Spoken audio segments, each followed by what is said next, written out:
Shalom, selamat pagi Bapak Ibu Saudara keluarga besar Happy Sword Family. Pagi hari ini kembali kita bertemu dalam renungan harian.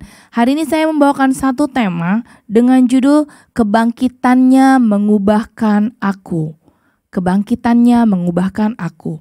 Saya ingin menyinggung kembali ayat yang dibawakan oleh Bapak Gembala dalam perayaan Paskah, yaitu di dalam 1 Petrus 1 ayatnya yang ketiga. Bunyinya demikian, terpujilah Allah dan Bapa Tuhan kita Yesus Kristus, yang karena rahmat-Nya yang besar telah melahirkan kita kembali oleh kebangkitan Yesus Kristus dari antara orang mati, kepada suatu hidup yang penuh pengharapan. Bapak Ibu Saudara, saya ingin mengawali dengan dua buah pertanyaan. Yang pertama, berapa lama saudara sudah mengikut Yesus? Yang kedua, apa dampak yang saudara berikan kepada sekeliling saudara selama saudara mengikut Yesus? Bapak Ibu Saudara, kenapa saya menanyakan kedua hal tersebut? Karena dalam mengikut Yesus berarti kita dilahirkan kembali melalui kebangkitannya, seperti yang dikatakan di dalam 1 Petrus 1 ayat yang ketiga tadi. Yang berarti dengan demikian kita harusnya mengalami satu perubahan di dalam kehidupan kita yang akan dirasakan dan dinikmati oleh orang-orang lain. Orang-orang yang ada di sekeliling kita. Karena gak mungkin Bapak Ibu Saudara orang yang mengikuti Yesus hidupnya itu begitu-begitu aja dan gak berubah. Orang yang mengalami kebangkitan Yesus yang dilahirkan kembali sudah pasti hidupnya ada perubahan. Sehingga orang di sekelilingnya akan mengalami dan menikmati perubahan tersebut. Nah, dan berikutnya kenapa saya menanyakan kedua hal tersebut? Karena lamanya seseorang melayani Tuhan itu tidak menjamin orang tersebut berubah dalam hidupnya. Ya, Bapak Ibu Saudara, terus gimana caranya kita itu bisa mengalami perubahan dalam kehidupan kita? Gimana supaya kebangkitannya itu bisa mengubahkan kehidupan kita? Yang pertama, kita harus menyadari Bapak Ibu Saudara bahwa kita dilahirkan kembali bukan karena saya, bukan karena pribadi kita, tetapi karena kasih karunia Allah. Itu bisa kita lihat di dalam ayat yang ada di dalam 1 Petrus 1 ayat yang ketiga tadi. Ya, di mana dikatakan bahwa terpujilah Allah Bapa kita Yesus Kristus yang karena rahmat-Nya yang besar telah melahirkan kita kembali oleh kebangkitan Yesus Kristus. Jadi kita ini mengalami perubahan, kita boleh sadar dulu nih. Kita berubah bukan karena kita hebat, bukan karena kita yang mau doang, tetapi karena kasih karunia Allah dalam hidup kita.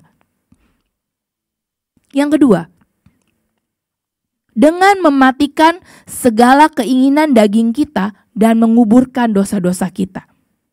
Dengan mematikan segala keinginan daging kita dan menguburkan dosa kita. Ingat, yang menyebabkan perubahan itu bukan diri kita, tetapi kita berubah itu karena ada kebangkitan Kristus di dalam kehidupan kita.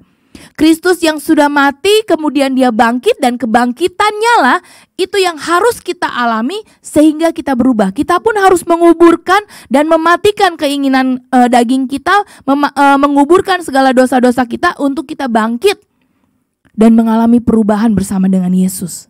Yang ketiga, kita harus tahu tujuan kita berubah, yaitu untuk apa Bapak Ibu Saudara? Untuk masuk kepada hidup yang penuh dengan pengharapan. Ya, tadi sudah dikatakan juga di dalam 1 Petrus 1 ayat yang ketiga bahwa di kalimat yang terakhir kepada suatu hidup yang penuh dengan pengharapan. Jadi kita harus sadar, kita harus tahu tujuan kita berubah itu untuk masuk kepada satu kehidupan yang penuh dengan pengharapan.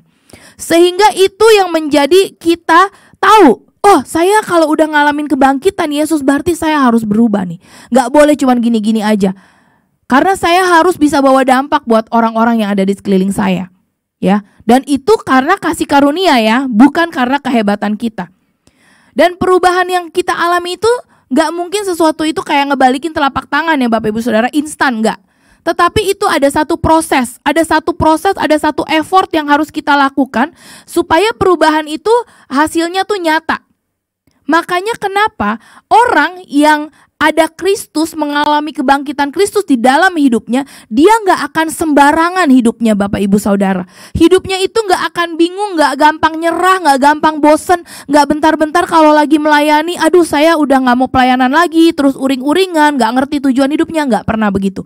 Orang yang mengalami kebangkitan Kristus dan ada perubahan dalam hidupnya, dia itu akan tahu walaupun dia ada dalam lembah kekelaman sekalipun, gada dan tongkat Tuhan Yesus itu menjadi pegangan dan kekuatan dalam kehidupannya, memberikan pengharapan. Dia tahu dia harus ngapain dalam kehidupannya. Banyak orang Bapak Ibu Saudara yang sudah melayani, udah lama juga jadi jemaat, tapi gak ada perubahan dalam hidupnya. Kenapa ya bisa begitu? Karena dia gak melakukan 3 hal yang tadi saya sudah sebutkan.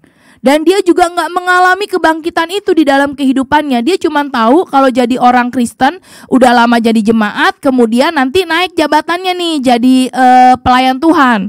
Sehingga dia gak ngerti harus mengalami satu perubahan dalam hidupnya. Dia cuma tahu rutinitas. Dan itu yang harus kita rubah. Mindset kita yang harus kita rubah Bapak Ibu Saudara. Supaya kita bisa mengalami perubahan dalam kehidupan kita. Jadi kita hidupnya waktu melayani Tuhan, waktu kita pun berjemaat, itu kita tahu kita harus ngapain dalam kehidupan kita. Orang yang menyadari kebangkitan Kristus di dalam kehidupannya yang sangat luar biasa itu akan sanggup menghadapi segala sesuatu dan sanggup bertahan menghadapi segala sesuatunya Bapak Ibu Saudara. Makanya ada tercipta satu lagu tuh ya, yang ku kan berdiri di tengah badai dalam kekuatan yang kau berikan, sampai kapanpun ku kan bertahan, karena Yesus selalu menopang hidupku. Pencipta lagu ini pasti ngalamin kebangkitan Yesus dalam hidupnya. Kalau enggak dia gak mungkin bisa ciptain lagu ini Bapak Ibu Saudara. Dan biarlah kita sadar bahwa di dalam segala sesuatu kita tuh harus mengalami Bapak Ibu Saudara. Supaya waktu di tengah badai sekalipun apapun kondisi kita, kebangkitan itu mengubah kehidupan kita. Sehingga kita keluar menjadi seorang pemenang dan hidup kita jadi berkat buat banyak orang. Itu yang harus kita alami dalam kehidupan kita Bapak Ibu Saudara. Ya. Dan memang saya tahu berubah itu gak gampang Bapak Ibu Saudara. Tapi ingat, di dalam berubah itu ada proses, dan di dalam proses itu kita akan menghasilkan sesuatu hal yang baik untuk kedepannya dan menjadi berkat buat orang lain. Dan gak mungkin Bapak Ibu Saudara, sebuah kebangkitan itu gak mungkin ada tanpa adanya kematian, ya. Dan kalau kita mau bangkit, kita harus mematikan segala sesuatunya. Jadi Bapak Ibu Saudara, yuk kita mengalami kebangkitan Yesus dalam hidup kita. Dan kita menguburkan segala sesuatu yang tidak baik dalam kehidupan kita. Mari kita berdoa. Tuhan Yesus, pagi hari ini biarlah kebangkitan Yesus itu boleh mengubahkan kehidupan kami. Waktu kami dengar firman Tuhan pagi hari ini, biarlah itu boleh menguatkan kami, mengingatkan kami, menyadarkan kami, sehingga kami mau mengalami perubahan itu. Kami sadar Bapak bahwa apa yang kami alami Bapak dari hidup kami ini Tuhan Yesus, itu bisa membuat kami menjadi lebih baik, menjadi pribadi yang luar biasa, menjadi pribadi yang bangkit demi tujuan kami, yaitu hidup yang penuh dengan harapan. Hari ini apa yang Tuhan Yesus inginkan biarlah boleh dibicarakan di dalam hati setiap kami, sehingga kami boleh menjadi pribadi yang lebih baik. Kami menjadi pribadi yang berubah.